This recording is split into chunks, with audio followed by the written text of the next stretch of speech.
So here we are, another episode of Adventures in Business. It's September 26th. We have some people in the chat. Adrian Gomez, hello. Dean LeBay, hello. Welcome, welcome. Good to see you. Mandy, how are we doing? I'm doing awesome. I am doing awesome. I had a crazy week. Do you want to hear about my crazy week, Amani? I do. I want to hear everything, all the tea. I want to hear all the tea. Oh, I'll spill the tea. I'll spill that's what Yeah, the kids say. I'm gonna spill the tea. I know. I went to Cayman Island last week, which I learned that you pronounce it Cayman. That's how you say it, like Mm, Pac-Man, Cayman. mhm. And I was there for a site inspection for a President's Club trip for like 350 people. And it was awesome. Like, they claim that they are the culinary capital of the Caribbean, and it stayed true. Like, the vegetables were colorful and fresh. I don't think I had one piece of cheese or dairy while I was there. Mm, It was beautiful. I mean, the fish was fresh, everything was so great, and the hotels were beautiful. We saw Seafire Resort, Westin, Ritz. We saw there's so much development going on. right. Rum Point, which used to be kind of like this shanty little picnic table zone, is now going to be Mhm. this beautiful renovated beach club, and you can Okay. do offsite events there for like 1,000. Take a boat there, and everything you'd go. The airport's 15 minutes, Mhm, and every boat trip is 15 minutes. It's how you sometimes go to an island and you have to go to the marina and then you have to take 40 minutes. It was just everything was easy, accessible, and I was just so impressed. I didn't want to come home, but it was really yeah. impressed. It opened my eyes for some other meetings, so I was excited to be there. Okay. Good, Yeah. good. I have to add that to my list of places to visit. Sounds like I need to do that. Add it to your list. What about you? How was your week? What happened? Let me think what happened this week. Just it was just more school teaching. Had a in-person game show gig where we played Family Feud for this association down in Orange County. So that was fun and that was good. That's one of the first, third or fourth ones I've done in person, and it went very well. We set up the technology. We were outside, had it on all the screens. They were into it, very competitive. That was probably the highlight of the week, I would say. I think I saw that. Did you post that on social media? It looked like you were at a parking lot. Were you at a was that for a business park or what that was for an Mhm. association that was at It a was a business business park? What was that? it was a Ford associate that was at, like, an office business park. We were kinda in their outdoor little lounge area where they had TVs and a bar set up, so, yeah, that's where we were. That's fun. How many people played Family Feud? Like, how many did you rally in that group? We had 4 teams of 5, and so we had the winners, we had a bracket, we had a winner's bracket, a loser's bracket, then you come back through and whoever the winners play. It was a competitive game because I think we got through about 21 different, like, categories, so it was fun. Oh, that sounds so fun. I wanna play Family Feud. Yes, I, yes, you uh can. I had high tea yesterday too. I had a speaking engagement where we talked about the power of conversations and how Okay, to instigate clever conversations and how not to be a lame, boring conversationalist. And that was super fun. But we did it over high tea at the Westgate Hotel, and I hadn't never done high tea there. It was really relaxing. The conversations were awesome, and it was an honor to be a part of that. That happened yesterday. Oh, last night I went to Weird Al Yankovic too, which how was that show? oh my god, I love him. I love Weird Al is a genius, and his lyrics are amazing, but he didn't play any of the popular parodies. He No, played all all of right. his originals. Yeah, yeah, it was really cool. He played all his originals. So that was Okay. that was at Balboa Theater in San Diego. So that was really awesome Nice. too. Yeah, Okay, okay. yeah. I know in San Diego next weekend, you have TwitchCon that's gonna be there, so it's a really big event where a lot of the people from Twitch come down there for Thursday, Friday, Saturday, I think. Yeah, so tell me about that because I keep seeing you post. This is what I wanted to ask you. I keep Mhm. seeing you post about a Twitch award show and Twitch nominations. So I feel like you are Mr. Twitch now. So can you explain what Twitch is to everybody listening or everybody that's going to rewatch? Explain what Twitch is, explain what you do and how you're involved with these nominations because I keep seeing this and I'm like, is he running Right. Twitch now? What's going on with him? I'm not doing that, no. It's like a live streaming platform, just how we're streaming live on LinkedIn here. It's a live streaming platform that's been around for almost 10 or been around for maybe 14 or 15 years. And so you have your own channel and you kinda live stream. What you're seeing is that this is the second year where we're doing the Twitch TV Awards, where it's like an awards celebration for kind of the music DJ streamers. We created this concept last year, And then this year we're doing it for the second year. We had a bunch of nominations. Now we have voting. Voting ends tonight at midnight. Then next Monday we'll have the award show where we give out the awards. It's like a whole virtual award show. It's a really good case study for businesses who want to do something similar if they have people all over the world. And Mm, so that's just what we're kind of doing to raise awareness and kind of give back to the community that I have on Twitch. And so that's just kind of what I've been working on lately. I also bring it into my classes that I teach, like project management, and give them an opportunity to critique it also. So mm. that's kind of a quick summary about it. That's so sweet. How many people will be at the live TwitchCon next weekend? And then how many people will virtually tune in all over the world? Yeah, so TwitchCon, I think they might be expecting around 7 to 10,000 people Oh my um, gosh. that will be coming in town. So it's going to be a pretty big thing downtown at the convention center, maybe Yeah, more. They had one earlier this summer at Amsterdam. I think they got 4 or 5,000 people.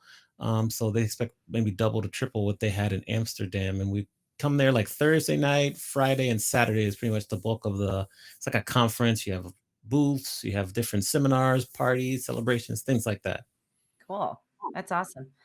Wow. Yeah. That's pretty impressive. I didn't realize Twitch. I mean, I just don't know much about Twitch. I just didn't realize it was that 7 to 10,000 people is a huge citywide in San Diego. That's a pretty big deal. It is a big deal. It's a very big one, and they probably are gonna. I don't know if they'll meet as much as they expected, just because of kind of with vaccines and things like that. So we'll see what happens, but it will be a big citywide for sure. The whole city's sold out. I think I can't even find a hotel. That's crazy. Well, if they need somebody to book their meeting for next year, tell them how to do it better. Okay, You know where to find okay. me. I will send you your information for sure. Send them my way. All right. Should we get to our guest? Yes, let's bring Troy to the studio. Do you want to do a quick intro for him? How should we intro him this week? I'll intro him and then we can bring him up unless he wants to do like a dance routine. We'll see. So I'll just introduce him. We'll do that. So Okay. this is Troy Hooper. He has founded so many things. I have to read it off of a piece of paper. Okay. So he's a founder and CEO of Kiwi Partners, Nourish Brands, Sandwich. He is Mr. Clubhouse, Mr. Chamber of Commerce. He is a chef certified with at Johnson and Wales. He is a proud dad and a hobby to a fellow hospitality nerd. His wife, Erin, works in the industry also. And Mhm. he's got a ton of stories. He's a general manager and an asset manager's best friend. He's got so many secret weapons to share with hotel and restaurant and hospitality operations. And I can't wait to talk to him. So, Troy Hooper, come to the Wow. stage. Here you are. Here you are. I'll give you a little round of applause if you hear that. Awesome. Awesome. Okay. Welcome, Troy. It's so nice to meet you. Have you here with us on the show. I think one of the things that Manny just shared is some secret weapons. Maybe what's your favorite secret weapon that you share with hotels when you're kind of giving them some tips on how to improve? I'm curious. Oh, hold on, you're on mute though. You're muted there. Let's make sure we unmute you here. Unmute. It So wouldn't be sorry. very. There we are. There we go. Okay. Yeah. So, secret number one is, and this is true for all businesses, treat people like people, not as tools and assets, right? So, empathy first, right? You were in that role at one point, especially in hotels, even in restaurants. We all started as busboy or lowest on the totem pole somewhere, right? Hotels, same thing, and we've all been there and been through that. So don't forget that and have empathy for your team. Okay. Okay. Good. Let's see here. There's so many questions I have. Maybe the most burning issue, because we kind of start with maybe the most burning issue is like, what's your perspective on how will hospitality, specifically hotels and restaurants, kind of staff moving forward? Because I know that's a huge issue in terms of hotels and restaurants. So what's your perspective on that, and what can we look forward to in the future? Yeah, I mean, it really starts with retention. I mean, you have to focus on the people you have. It's the same with guests. A lot of people spend a lot of money on marketing, and marketing is important. And I'm big into branding and marketing. We do a lot of things to help our clients out, but the reality is, it's much cheaper, much easier, much faster to just market internally and make sure that you're taking care of not only your employees, but that they're in turn able to and empowered to take care of your guests. So you've got to really focus on them and their needs. And the only way you're going to know that and be effective is to ask. And no two people are the same. No two people want the same form of compensation or appreciation or reward or incentive. It really now comes down to personalized. If you want your guests to receive personalized attention, you've got to make sure you're giving personalized attention to your teams. This is tried and true. This is a guiding foundational principle that's just been proven over and over again in some of the best, biggest businesses in the world.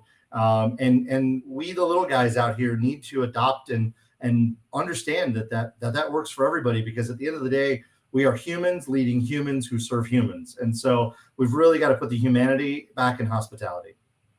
I like that. Ooh, Well there was like said. Go ahead, 7 Mandy. sound bites in that one answer. That was that was awesome. I have a follow-up question to that, Troy. Like, do you have an example of who out there is doing this the right way? Like, who are there any companies, individuals, or just live examples of what you just said that you can just pass off to people that are listening or watching? Yeah, it's funny. We spend a lot of time in the emerging brand space. We've done a lot with new hotel brands in the past, but now with a heavy focus in the restaurant business, we spend most of our time with small, medium-sized brands that are really on the growth mode. I'll give you a couple of examples. I think in hotels, we've always been huge fans of Kimpton. I think Kimpton lives its values still, even long after the IHG acquisition. I think as a brand, they really stay true. My wife worked for Kimpton and at one point, and that was well after we were longtime guests and fans of Kimpton and raving fans, because we've always spread the gospel of Kimpton. So I think on the hotel and hospitality side, they do personalize every interaction and every stay, and really try to build experiences around what you're interested in. And then on the food and beverage or restaurant side, right now, I think the hottest, best place to work and probably the place with the best culture is Walk On Sports Bistro. Walk On Sports Bistro is a large format sports bar founded in Louisiana, growing rapidly across the United States. And they really, really get it when it comes to team, right? It's kind of easy as a sports bar if you just follow team sports analogy and follow the matrix that's the foundation's been laid in front of you. It actually works, and it works really well. So they're really killing it on the culture and retention and attraction. They've created a magnet. They have both of those mentioned, and many others, I'm sure, but have created a magnet by really putting their culture on display, and that's their marketing department. Their culture is really the head of the spear on the marketing efforts. I love that. Can you tell a little bit? I know we jump right in because we're both so excited to talk with you, and I know Monty I'm and happy. I love to get to work. yeah, we love it. We know what you do, but can you share what Kiwi Brands is, and can you share what Nourish Brands? Can you share what those businesses are, and specifically Yeah. what you do and who you help? Sure. So the Kiwi group of companies is about 5 companies that we own outright, and we're invested in partners in a number of others. But we built a conglomerate of companies that all do the same thing, and that is serve our clients and our partners and our own interests with our own brands. So the one that most people know us for, and we spend most time talking about, is Kiwi Restaurant Partners. We help small and medium-sized brands scale. So at the end of the day, we're an A to Z outsourced C-suite. We come in and look at every aspect of your business. We help advise on all of the opportunities you have to improve efficiency and optimize your business plan and your operations and your people, your HR, all of that. And we help you build the prototype of the future of that brand, thinking about what the food of the future and your expression of your brand is going to be long term. And then we actually project manage and build many of the assets and systems and processes for you. And then we implement them, and we stay on with you until your team is up and running and able to sort of stand on its own in this new world of we went from 3 to 15 or 5 to 25. So that's the evolution of our partnership. So basically, anybody that raises their hand says, I've got a great idea. I've got a thriving business. I really want to see this thing grow. I want more of these. We use a variety of methodologies, like franchising is one, private equity and venture capital partnerships is another for corporate growth model. But on the restaurant side, that's what we do. For 20 years, we were in the hospitality asset management. So we took depreciating assets and turned them around and helped new owners get into them and set themselves up for success. And we still do play in that arena from time to time. And then all of our companies that support that, we have real estate and furniture. FF&E is a term we use in the industry for furniture, fixtures, and equipment business. We have people on our team that do branding and marketing, all kinds of. Basically, we're an all-in-one stop shop for taking your brand to the next level and growing it. So that's the majority. Nourish Brands, as you mentioned, and thanks, Mandy. It's very sweet of you. Nourish Brands is our own brand group. We created it. Actually, we're ready to launch it on March 15th, 2020, and got a Oh, big old red light at such that a moment. date. Yeah. And I remember standing in a very empty office building lobby with my partners, and we all said goodbye by tapping our toes together as our handshake. We all had masks on. We wouldn't get within 20 feet of each other. Aw. But we've since revitalized the Nourish Brands. And Nourish Brands today is 8 brands that live under the umbrella of and the thesis of Nourish, which is to provide seasonal, sustainable, organic where possible, regional and direct source ingredient based foods across multiple authentic genres. So we have a healthier version of Italian and healthier eating in Indian and Chinese, American sandwich and barbecue. So clean, organic, direct, and known source ingredients that we change seasonally to make sure you're getting the freshest, healthiest version of that. But then we make it really delicious and still try to keep it as good for you as possible. So Nourish is coming to life in a variety of venue models in 2023. We'll actually be heading to Las Vegas to do some site scouting here soon. Just one of my partners just left my office, and we're getting on track to get Nourish off the ground. And you're going to see it in pods, these boxes with multiple brands in them, and you're going to see them in a variety of other venues like universities and office parks, and maybe even some large retail venues I can't talk about today. Ooh, super Very good. secret. Love that. Yeah. Now, my question, I have many questions, but I want to first ask you about technology. For someone who's got as much experience in the industry as you, I'm curious on your take. I started working in hotels when we still had keys and we had to call the engineer to change the keys to the lock. We were just getting into the kind of key cards, which is so commonplace now. Out of all the experience you've had in the industry, what has been maybe the one or two biggest technological advancements that has really just kind of captured your mind and your heart?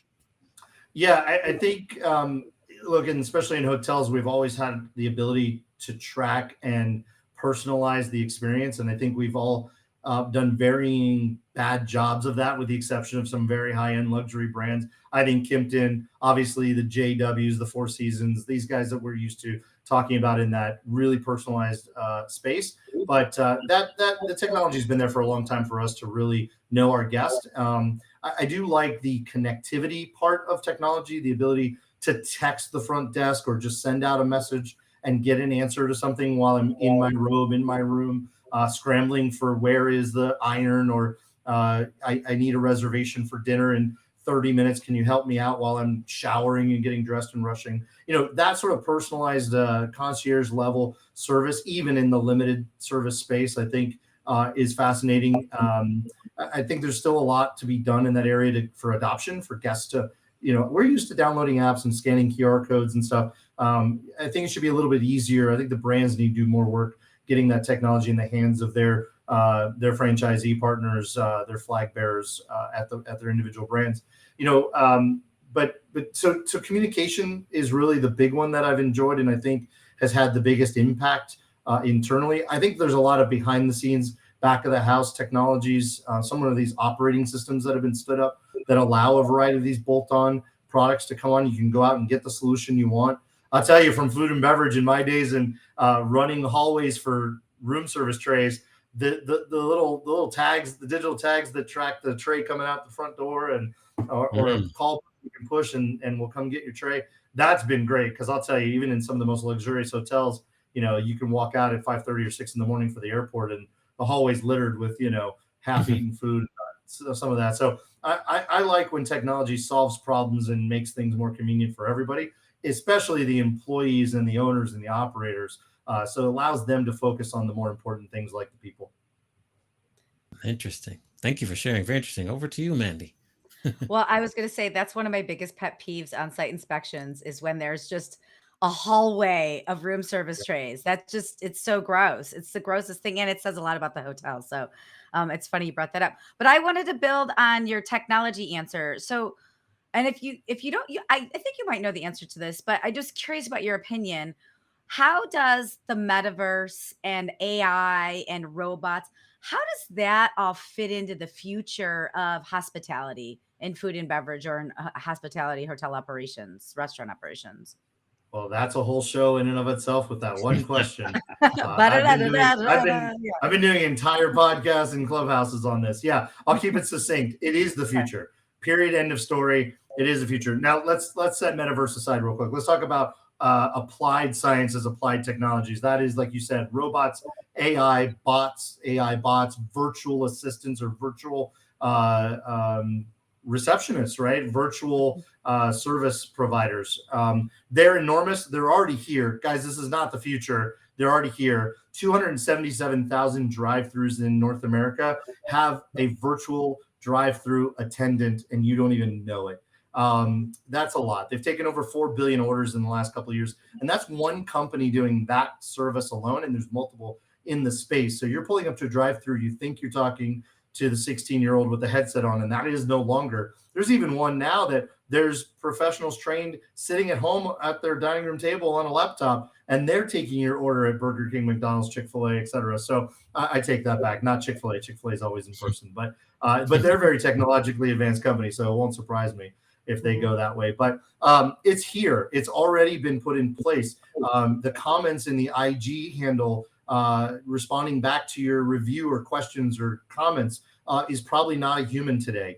A human is monitoring. A human is tagged to jump in if it doesn't know the answer, but AI is answering most of those questions. So it is the future. Robots in food, robots in hotels, robots at the bar, your coffee, your cocktail, your food run to your room, your delivery from an outsourced or insourced food provider. All of that's robotic, and it's only the only thing that's actually holding it back is the inability to make more robots faster. You would think producing electronics is something that the world has figured out, but robots are really complex, and they take a lot of different parts that have to be sourced from all over the world. And so, actually building them fast enough is the only hindrance to technology being more prevalent than it is today.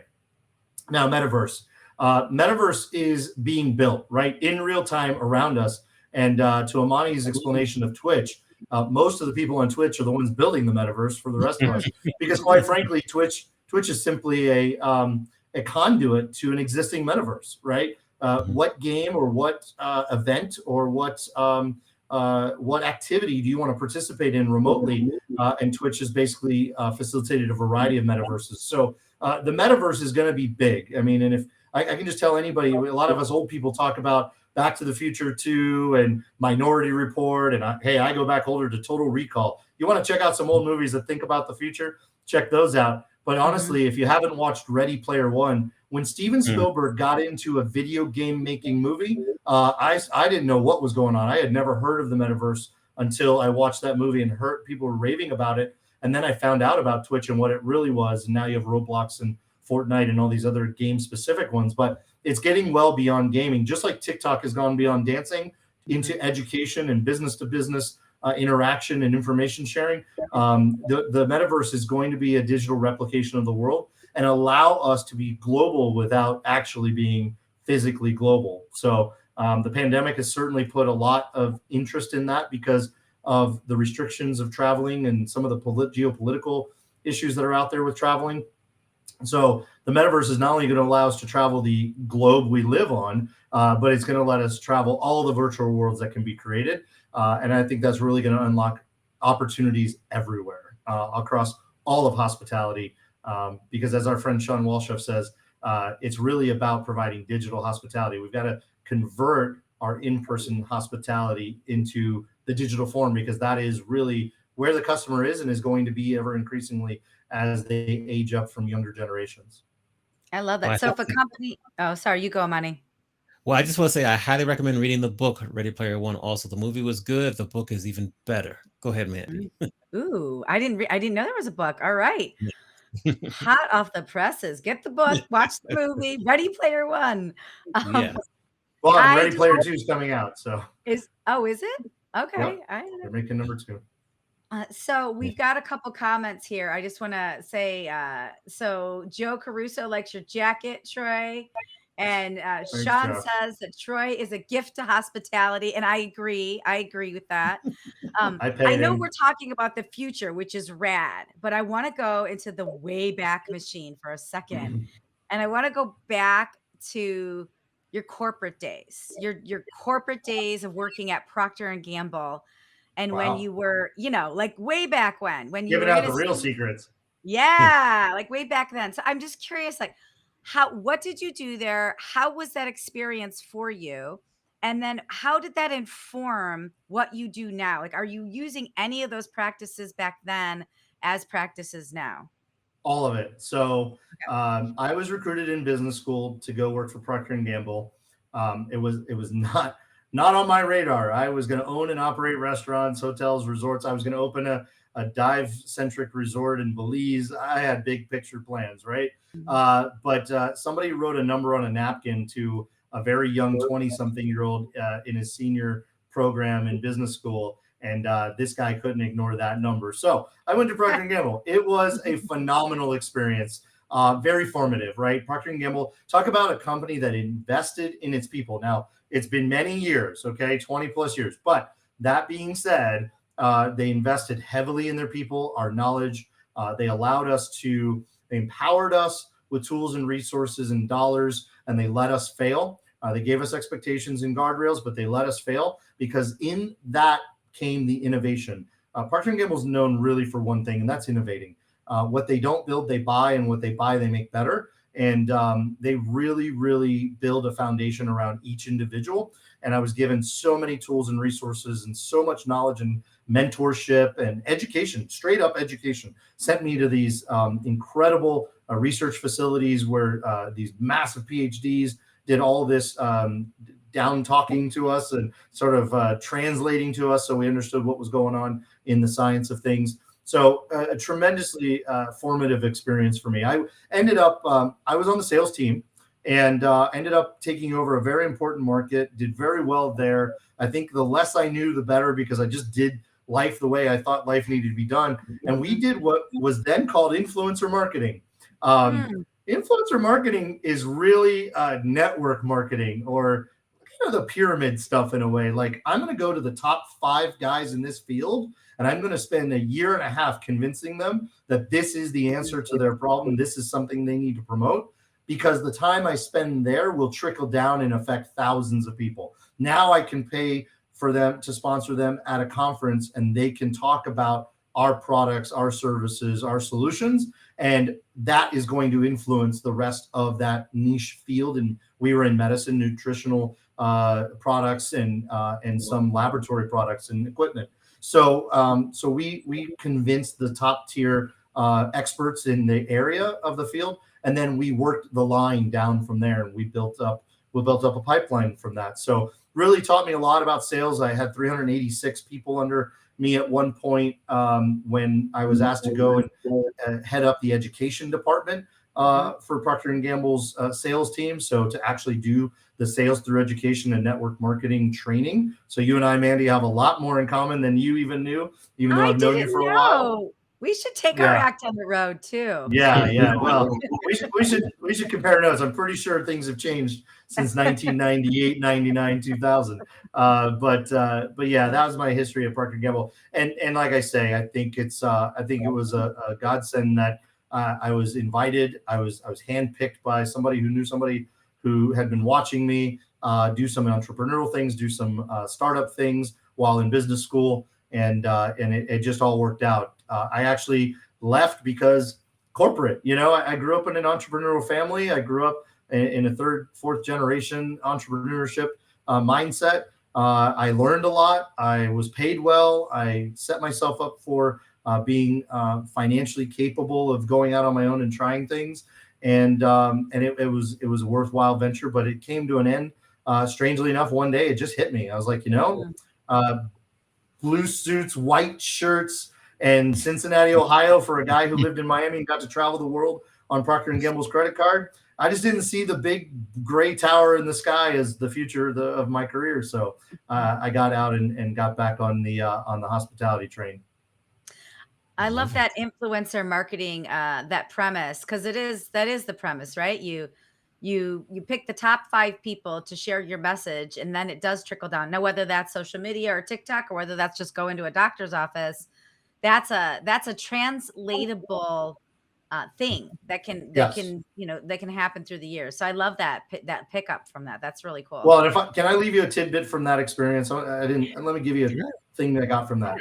And you hear a lot of people talk about it. Gary Vee just a couple days ago put out a video, said the same thing. It's just tried true human stuff. Is if you do what you love every day, you'll never work a day in your life. And for those few years that I was there, I was very passionate. We were changing the way things were done in an entire field by force, by sheer education, research, dollars, training, things like that.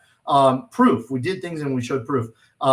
And I very at a young age, it was imported by my clients. These doctors said to me very regularly, "Listen, I don't know if what you're telling me is true or not, but I'm going along with it because you believe in it. Because you're Mhm. so passionate, Troy. You believe in that so much. How can I not at least give it consideration? How can I not at least look further and give it a try? Because man, if somebody like you is so passionate and so educated and getting so much feedback from the world, and you still believe in it, man, I've got to get on board. So that's the reality. Is as long as I believe in something, as long as you believe in what you are doing and what you're building and what you're trying to accomplish, there's really nothing that can get in your way, because conviction and passion will absolutely get you where you want to go in career, in relationship, in life in general. Very true. Amen. Very Sorry, true. little Tony Robbins type moment there. That's Didn't mean to okay. That's all We right. love get it. too We get too love it. preachy. Yeah. Um, I want to kind of go back a little more recently, like to 2020, March, April timeframe. Why did you become active and so prominent on Clubhouse? How has Clubhouse benefited you personally and professionally? Yeah, this a week and a half ago, maybe let's just say 2 weeks ago, about September 11th, 12th, 13th, it was my 30th year in hospitality, and all but about 5 or 6 years of that being at Procter and Gamble, and I I had something to give back. I felt that after 24 years, 20, what is it, 27, 28 years, whatever it was, a couple of years ago now, I just felt like I wanted to share. The pandemic was locking me in. I wasn't able to sell or share or educate or train or build anything. The world came to a halt. And I was really building my presence on LinkedIn at the time. And I thought, okay, I'm going to just start putting stuff out on LinkedIn, just sharing experiences and stories and lessons and learnings to help people, especially in this pandemic time. And I actually have no idea how I found out about Clubhouse. I know Sean Walchef, whom I think is here and listening. I know I saw him actually on YouTube, and I think that maybe that's where I heard Clubhouse for the first time. And I just popped in. I just downloaded the app. I said, "What is this social audio thing? What are people doing? They're talking to each other." And I downloaded the app and I fumbled around in it. And I don't think it was a very good interface and very discoverable at the time. It was very early on. But I found a couple of people. I found a couple of people in the tribe, right? I found some restaurant and hospitality people that were having conversations and inviting people to have conversations. Chip Close. Hi, Chip. You were the first guy I found behind Sean and Guy Clark. Those were my three amigos on Clubhouse early in the day. And it was just a chance to connect, and people wanted to have real conversations about their business and this business and the challenges they were having, and things they had learned and things they wanted to share, things that were working for them. It just became a phenomenal place. And again, back to being an old dude, I remember AOL chat rooms in Yeah. 1991, Yeah. 92. The bulletin boards, the So bulletin boards. Yeah. so this is just the audio. And by the way, before that, we all had conference calls. We all had group calls. You could dial certain numbers on your touch phone and get 3 or 4 or 5 people on the phone at the same time. So Mhm. that's all it is. It's just the digital evolution, the platform-based evolution of things we've always done, and that is find our community and communicate and commiserate within our community. So it was a digital mastermind. It was a digital networking opportunity. and it was a digital place to feel like I was a part of the group that I've been a part of for most of 30 years and was missing.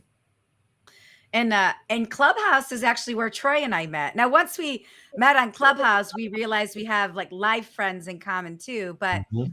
Troy is a part. We're a part of this room on Fridays called Digital Hospitality that is put on by Cali Barbecue Media and Sean Walshaff, and it truly is a mastermind. And I found out about Clubhouse, the early 2020 as well. It was one of the owners of the W Marketplace, who will be a future guest, but that's a economic engine for women. Like if you want to buy anything that women create, you go to the W Marketplace.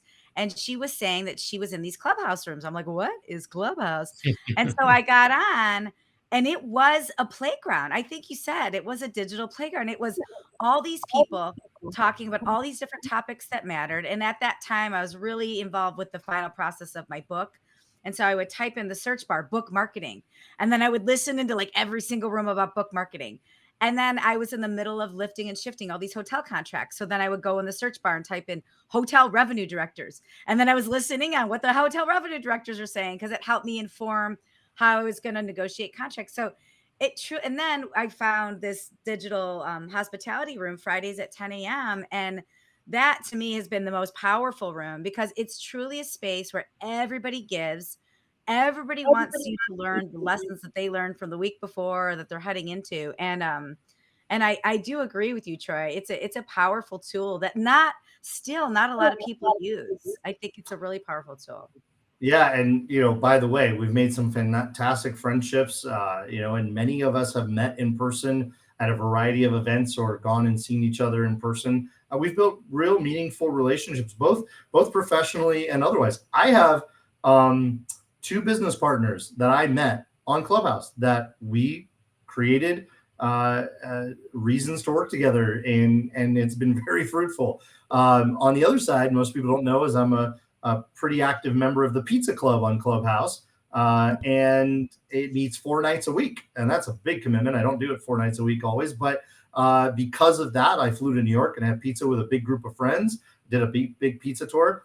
Moreover than that, it's actually given me 2 years of research into the industry from industry leaders, from some of the best in the business, from homemakers. All kinds of trends and things have been illuminated through that conversation 4 nights a week, by the way. And guess what? I'm in negotiations to buy a pizza restaurant.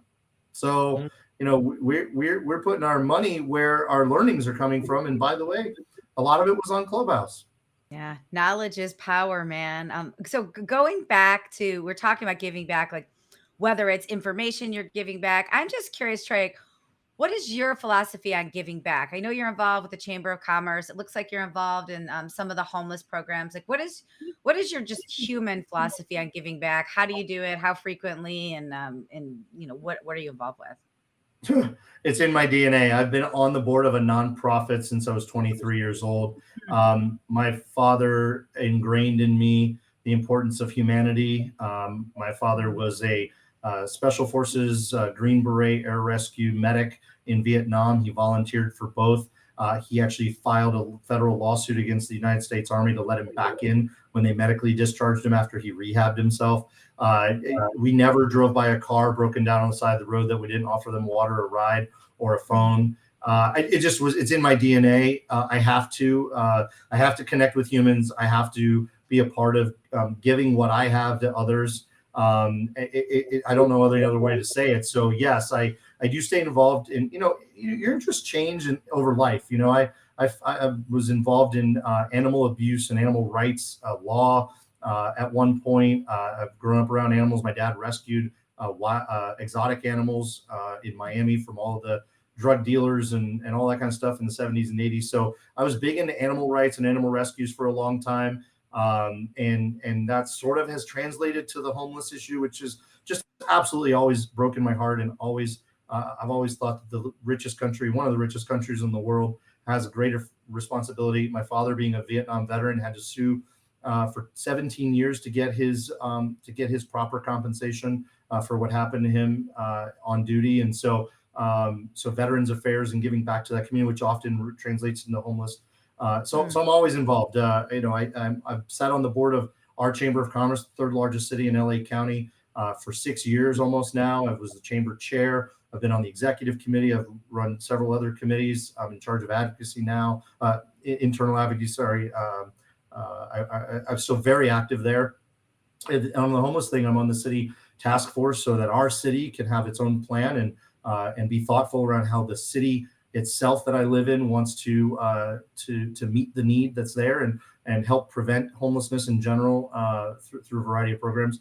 So yeah, very active. It's a lot of time. It's a lot of effort. A lot of time away from the family. I try to get my family involved wherever I can in these activities, but I think it's incumbent upon all of us. If you have it, you must give of it. So look, we've all been there. Basically, we've all been. I've had a negative bank account plenty of times in my life. Yeah. I wrote a check for a taxi ride to get to an airport once because I was stuck somewhere that I knew wasn't going to clear, and then I had to make it right later. But things that you learn through life and responsibilities is once you learn it, you got to share that and send that down the pipe to others so that they too can learn it. And look, the information highway has been built in my lifetime, and there's many advantageous opportunities there that that we didn't have, that I think make things a little bit easier for folks today. But I love, by the way, the interconnectivity of the internet, allowing us to send money to a GoFundMe or sign a petition or share a repost on TikTok about something important more people need to know about. I love the globalization that the internet allows us to all participate in a variety of things. So I think it's important. Give with, and my philosophy, by the way, on that is, give without expectation. You just do it because it means something to you. You do it because you know it's right. You do it because you hope it's going to make a difference, and you don't worry about measuring that result. You don't worry about keeping score. Love Excellent. that. Yeah. Speaking of maybe giving advice, if we were going to go back to the mid 90s and talk to Troy right as you were turning 21, but give him advice based on Oh, what you know now, what advice would you give Manny knows this is one of my favorite questions. I think it provides so much insight I'm into a going to be person. really shallow. I I'm going to be agree. super shallow, and then I'll look for something a little more philosophical for you in between the lines. Invent Amazon, invent Google, invent Twitter, invent Facebook. Facebook, probably I should have invented Facebook. Being very social, being very outgoing, being very extroverted in that way. I should have just invented Facebook. I should have seen that coming. I was Troy on book. AOL. Troy book. Yeah, I was on AOL before anybody I knew, and many things before that. Did you guys know Prodigy? And before Yeah. Netscape was Prodigy, and so lots of things on the internet. But yeah, the advice would be a better steward of your income, invest earlier, invest more. Life is not about the riches you have today, but the freedoms you have later in life if you build it right. But so that's my advice to everybody: is I really financial and career advice in that way. But what would I tell my 21-year-old self besides a shallow answer like that? Um, I don't think that's shallow. I think that's pretty good. yeah, Tell us yeah, more.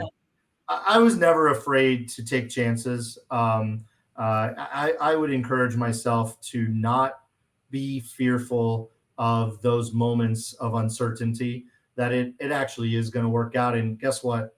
You The advice to myself is you're never going to write the script and follow the path that you think you're going to. Like, we all think, especially young, right? We're in the 20s.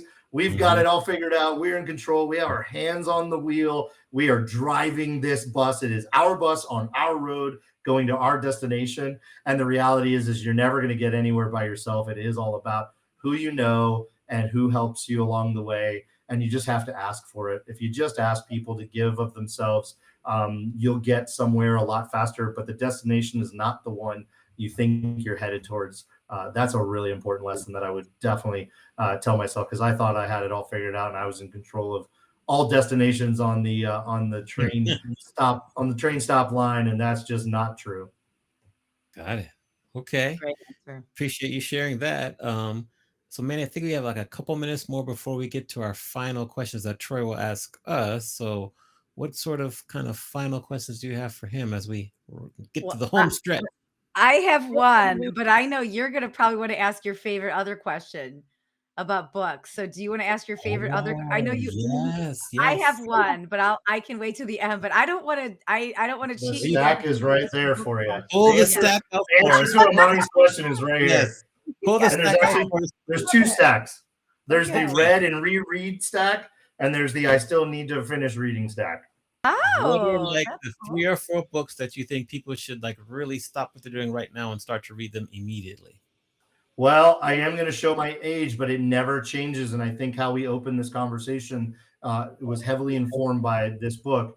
If you've not really digested, I mean, understand, which takes reading it 3 or 4 times to really understand the 7 habits of highly effective people.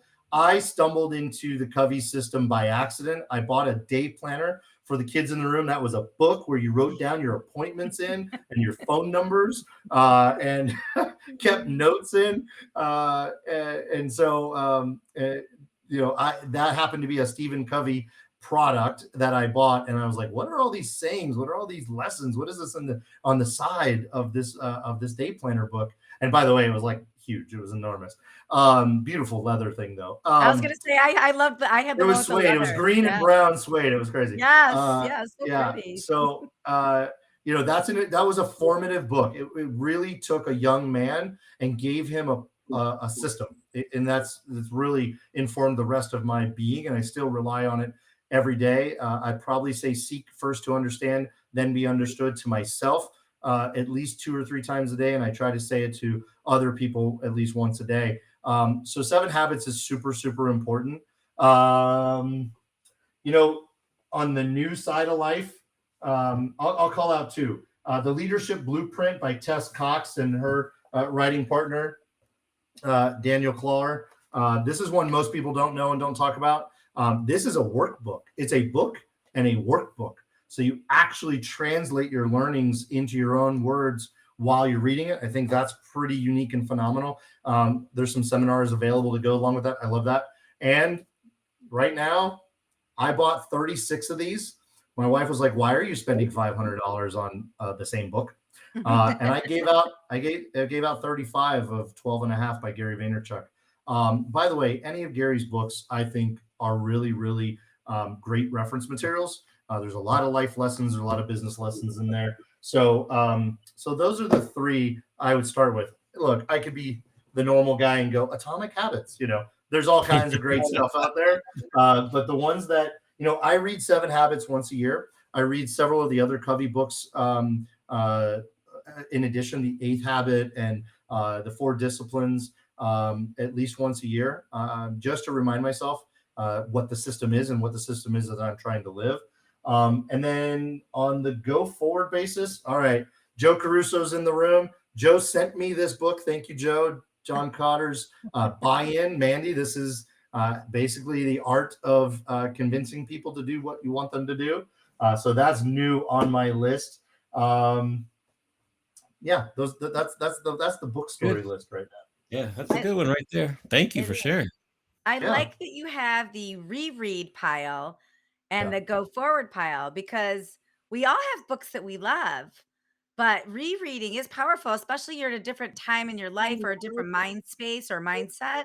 There may be little nuggets that you pick up the second or third or fourth time around that you didn't the first time around. That's a nice tip. I'm gonna take that away. yeah. That's a Right. good tip. You said it, Mandy. That's right on. You can read the same book once a year for 5 years, and you will see, hear, feel. Things will come off of that. You'll have resonating moments that never resonated. You skipped right. They just didn't. They didn't stick. They didn't really apply at the time, but they apply now, and I think that's super powerful. And I know some billionaires that reread the same books regularly, and I think I picked that up. And the Covey book was out of necessity. I've used it as a platform for leadership groups, for management teams at hotels and resorts and private clubs and restaurant groups. I use it as a tool, especially for younger first-time management groups or managers within groups, to help give them some form of foundation, a roadmap to use as a point of reference. We all need some strong ground to stand on, and I think that's one of the books that can lay that for you. I love that. I love that. Thank you for sharing. Okay, here's my final question. 20 seconds or less. Troy, you ready? Yes. What's a common mistake that you see restaurant or hotel operators making right now? Oh, that's the end of the question. Yeah. Yeah, I thought there was more context. Any I know. mistake. Or big mistake. Wow. Like a big mistake that's a pet peeve that you're like, "Are you kidding me? Again?" Like something that, that might translate to something they can All right, fix. I'm going to do a little bit bigger and I'm going to go real, real micro. So macro Okay. Okay. is keeping their head down and keeping their earmuffs in. I think still 1 to 3 or even sometimes 5 unit ownership groups, operators, owners and founders have a lot of audacity. They think they know the answer. They think they've got it figured out. The reality is the world changes around you all the time. And by the time you look up and realize, you're not going to recognize the world you're in. And that's probably going to be a problem for your business's viability in that new world. So you have to adapt. You have to be flexible. It doesn't mean change your name, change your menu, change your entire business thesis all the time. It doesn't mean not having a plan, but I do think there's a lot of people that still have their head in the sand or just don't see the power because, historically in restaurants, particularly, you didn't do a lot of networking. If you're working 40, 60, 80 hours, forget 40, you're working 50 to 70 hours a week in your restaurant that you own and operate and manage, and you're responsible for every aspect. I get that we just didn't have time to look up, but this is the classic work on your business, not in your business. The power is to get out from behind the counter, out from behind the podium, out from behind the kitchen line. You've got to get out and look from the outside in and see what your business needs and be the solution that goes and gets it. So that's on the macro. On the micro, especially in restaurants, not really understanding your numbers, not really understanding how inventory and supply chain work, meaning how contracts and pricing change and move on you without noticing in a lot of tricky ways, but really not knowing the sales and who buys what, when, and why from you. Really understanding who the different customers are, what it is they buy, when do they buy it, and why. Why you versus all the options they have.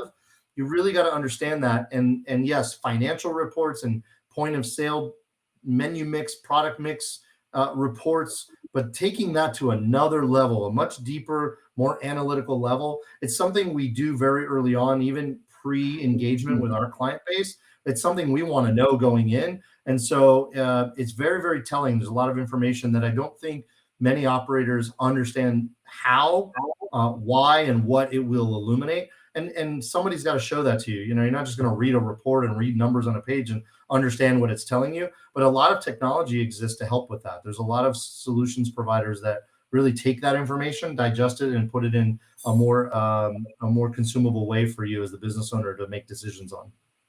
I love that. I like the micro and macro. Thank you. That was a great answer. Indeed, indeed. So now we turn it over to you. First up, you can ask either Mandy or myself a question, then we go to the other person that's left over. So who do you want to start with, and what question do you have for that person? Okay, I'm going to start with Mandy. This is a work one. Mandy, having known you for a little bit and heard a lot, and have your book, and I'm sorry I didn't name your book as one of the rereads. I just haven't finished it yet. I Fine. promise. It's fine. It's on the list. It actually gave it to my wife because she's in sales. Not that we are in our own sales, but you talk a lot about your giving back, right? And writing the book is one way you've given back to your segment of our industry, but also you're teaching, guest lecturer, and you have a passion for sharing with young people the path of the sales career. Look, you're the most passionate person I've ever met in the sales industry. You are a preacher of the value of this segment of the business as a career path. And I think that's really fascinating because I've never heard anybody do or say that.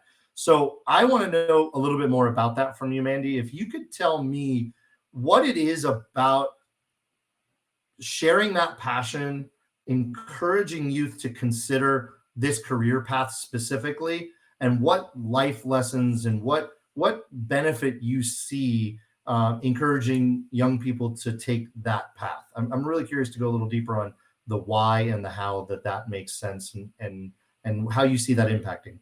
Yeah. Wow. That's a great question. I don't think I could do it 20 seconds. Amani, don't time me. Don't Okay, time go me. ahead. Okay. We'll Okay. we'll Don't put the suspend time for a moment. Carry don't on. don't throw the sand thing upside down. I'll bust the bottle. I'm sorry. Well, a couple things. So I'm passionate about hospitality sales because I've long, but I'm a buyer, right? And so I see salespeople struggling all day long. They're struggling to get me information. They're struggling to interact with their bosses. They're struggling to understand their product, and I feel their pain. So, from a buyer's perspective, sometimes I just want to reach through the phone and give them a big old hug and be like, listen, it's going to be okay. There's a couple things you can do that's going to make your day a little bit better.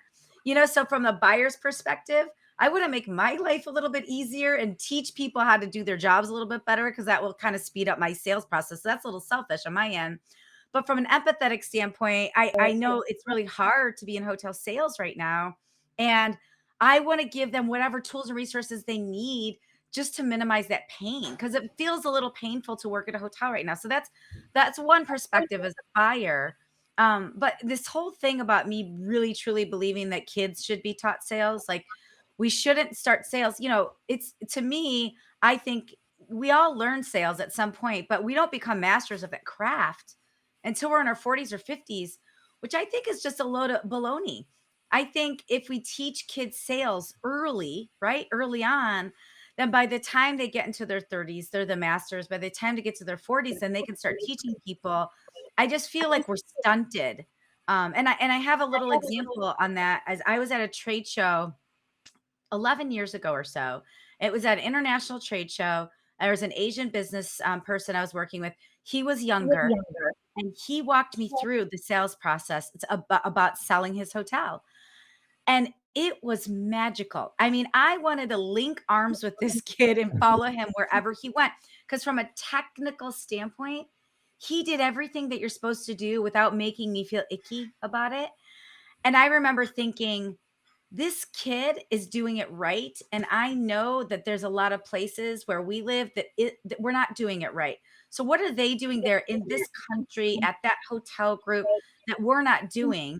And how do we teach kids early on? And it's not necessarily about hotel sales, it's about like, your kid wants to go to a soccer tournament, they want to sell a candy bar.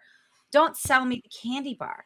Tell me when I buy this candy bar, tell me what that means to you. Like you're going to gain new soccer skills or you're going to be able to potentially get a soccer scholarship. And I think I'm really passionate about it. I think, I also, my very first sales job I had, I was taught growing up that salespeople are bullshitters and they're liars.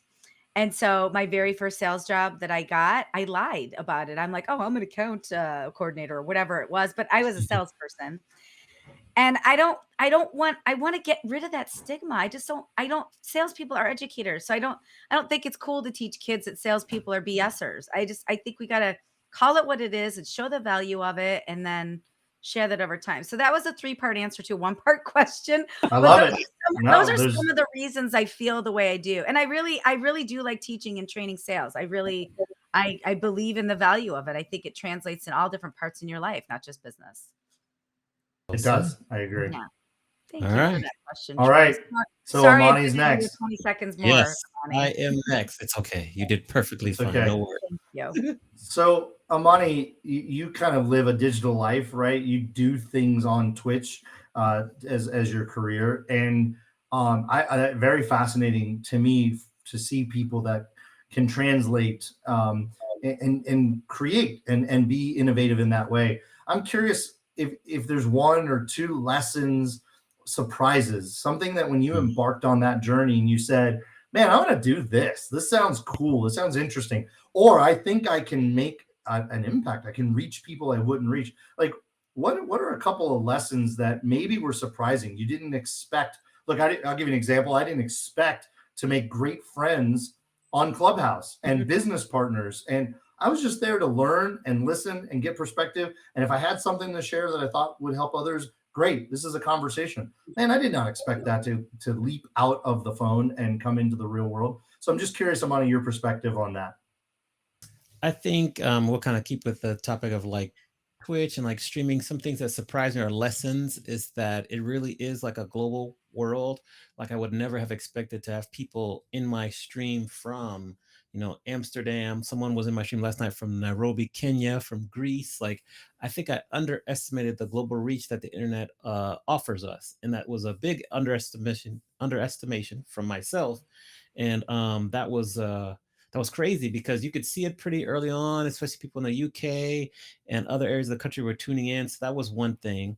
Another lesson is just this whole process what we're doing now, live streaming. It's been a massive learning curve, but really there are a lot of resources out there that you can take a little piece of this, little piece of that. You can get on YouTube, you can get on Reddit. I underestimated all the sources that I had at my fingertips to help me kind of learn, perfect, ask questions. I mean, Discord, there's all these different services that if you can find the right communities, you can learn a lot. You can kind of create your own little class or educational platform to learn. And like when I was learning live streaming, I started from scratch. I had my computer, the camera on my computer, and that was it. No microphone. Well, I had a microphone because I used to podcast. I still podcast, so I use that. But everything else in terms of finding out what camera works, finding out the best way, the software, how to use OBS, open broadcasting software, it was just learning.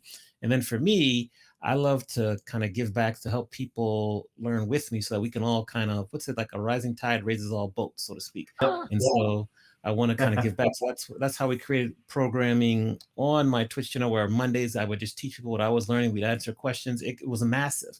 Now it's smaller because people have learned, so they kind of graduate onto other things. But at its heyday, in like late 2000s, early 2001s, like I was really pulling some high numbers.